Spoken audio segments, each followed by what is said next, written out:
Ahojte, dnes si spoločne pripravíme lístkové cesto. Lístkové cesto, ktoré sa krásne vrství a pritom nám nemusí niekoľko dní stáť v chladničke, ale dokážeme ho hneď používať. Na prípravu tohto cesta budeme potrebovať hladkú múku, hrubú múku, žltko z jedného vajíčka, maslo, citrónovú šťavu a klasickú vodu. Najskôr si maslo nakrájame na menšie kúsky, vložíme ho do robota. Počas celej prípravy máme robota zapnutého, aby nám cesto miešal. Pridáme hrubú múku, osolíme, soli nepridávame veľa, len malú trošku. Následne pridáme 1 vaječný žltok. Kto má rád, môže použiť ocot, ja však ocot nepoužívam, ale používam šťavu z jedného citróna. Považujem to za zdravšiu alternatívu.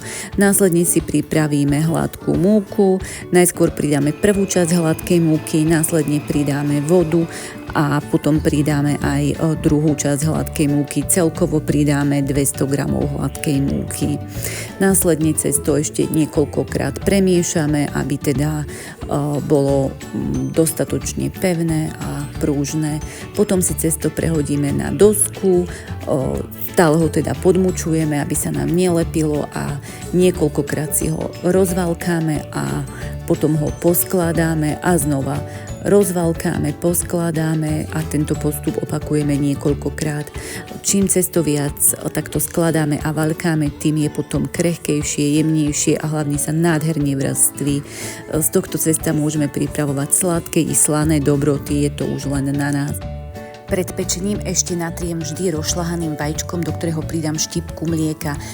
Pečiem pri teplote 180 až 200 stupňov 15 až 20 minút. Dobrú chuť.